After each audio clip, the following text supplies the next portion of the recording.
Despite record-breaking temperatures on the continent over the past week, the European Commission has declined to take a stance on the increasingly contentious debate over air conditioning. The Commission insisted it is not the role of the EU executive to dictate consumers' choices. Whether we have a position on air conditioning, pro or contra, not really, but we do tackle this as one policy area which relates to renovation of and energy efficiency of buildings and residential apartments, as well as part of our housing strategy. About 20% of European households have AC units installed, compared to 90% or more in the United States, Japan and South Korea. Most residential buildings and apartments in the European Union do not have air conditioning. It's not something that it's traditionally inbuilt, especially given that much of our housing stock is actually quite old and aged. Critics say AC drives up electricity demand, strains power grids, releases hot air into the atmosphere, and fails to tackle the underlying causes of the climate crisis. Advocates, by contrast, say it is an appropriate instrument to ensure livable conditions and maintain labour productivity amid rising temperatures. France has seen nearly 1,000 more deaths recorded since the 24th of June as an extreme heatwave sweeps across the country.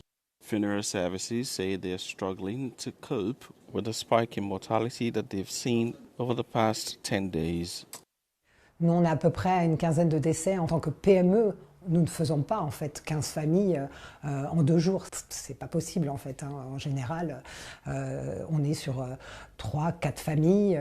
Donc là, effectivement, on est x2, x3 sur la situation.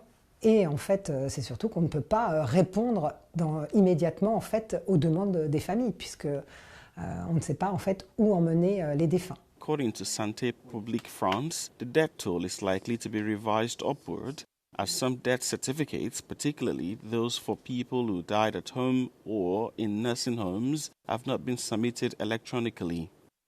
Depuis la semaine dernière, on a des demandes de plus en plus, et depuis ce week-end, notre funérarium est complet.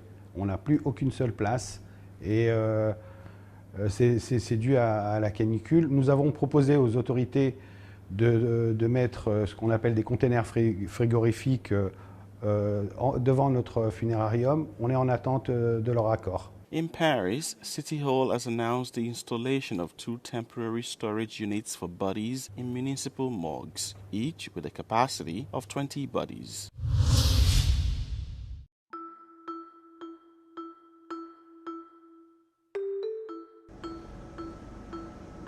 Seen a bunch of these cry notes in the past run. Perfect, that's perfect. Look at them. Beautiful.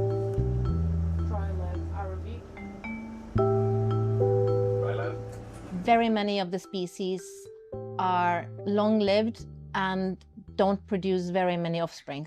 So if something happens, they have a very little restitution availability. Another reason why deep sea ecosystems are considered vulnerable is that they need cold water. Most of the deep water is cold water, and climate change is changing that.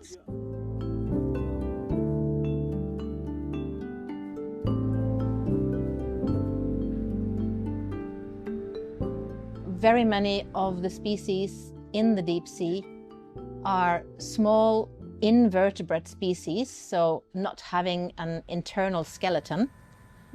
And they very often have an outside skeleton, what we call an external skeleton, that is built from calcium somehow. And this is very difficult for them if the water becomes more acidic, as happens with ocean acidification, which is a second part of climate change as well. So the deep sea, even though it's far away from us, is already now suffering a lot of problems.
siden jeg har været meget lille, har jeg været meget sådan lidt kristen. Aldrig rigtig sådan troet på Gud og sådan noget.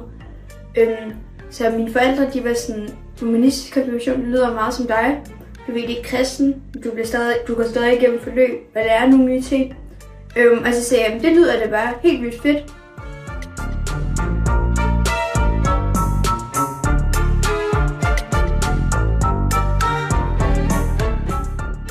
We didn't think it was essential for her to do a ritual, but I think it's pretty much everyone does something or gets something, or so it would be unnatural not to. There's so many young people who are not getting the Christian confirmation, but then they have a party instead, but then they feel they lack something, which is more like the knowledge and the kind of like the whole ritual, which is in a ceremony.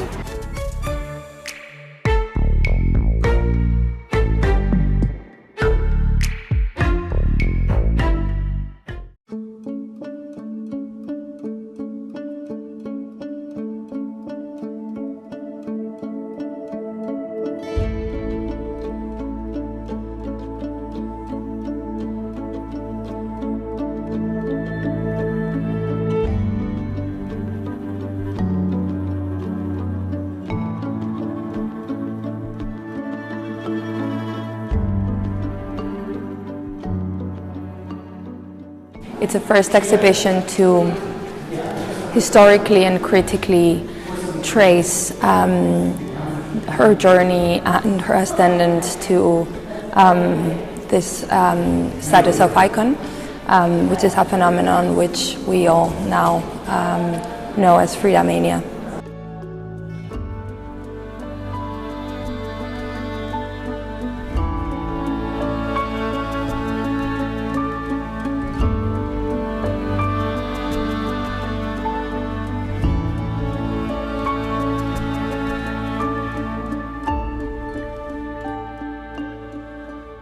As a Mexican artist living and working in London, it makes me feel proud to see such a full exhibition of Frida here. To me, Frida's work has been an inspiration mainly from the side of being a woman artist and how she managed to overcome a lot of her issues throughout her life and ended up being independent emotionally and financially towards the end.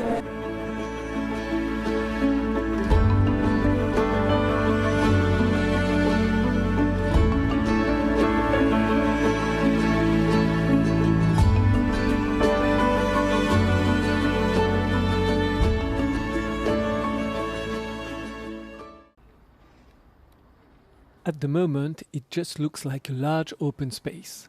But in a few months' time, millions of people will once again be celebrating here together. In Munich, the setup work for the 2026 Oktoberfest officially began on Monday. In the run-up to the opening of the beer festival on September the 19th, festival tents, fairground rides, stalls and beer gardens will be erected on the site of the world's largest folk festival. Aufbau insgesamt ein Vierteljahr. Vor einiger Zeit hat man auch mal angefangen, früher mit dem Aufbau zu beginnen, wegen der Witterung. Und das ist ja in diesem Sommer jetzt mehr als verständlich geworden. Das ist gut, dass wir 2 Wochen früher angefangen haben wieder und nicht erst im Laufe des Juli. To ensure everything is ready for the start of Oktoberfest, thousands of tons of materials must be transported and installed over the coming weeks. Schopf pointed out that each Oktoberfest tent requires between 70 and 100 lorries of equipment. The event features 14 large tents and 21 smaller ones. Last year, the Bavarian capital welcomed 6.7 million visitors. The local authorities are hoping for a similar figure this year.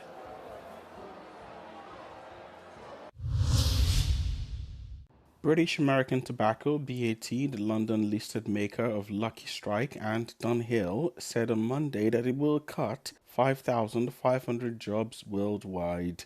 The company is reportedly aiming to save some €695 million a year by 2028. BAT also said the overhaul would also see around 3,500 positions outsourced to third parties, with the two measures together touching roughly 9,000 staff, close to a fifth of its 47,000 workers. The restructuring reaches across BAT's operations worldwide, but spares the US, its single largest market. Like its rivals, BAT is grappling with a steady decline of traditional smoking in its established markets as health concerns and tighter regulation reduce the number of cigarette buyers. The company has pinned its future on what it calls, quote, smokeless products, and has set itself a target of drawing half its revenue from these newer lines by 2035. However, that transition has not been smooth.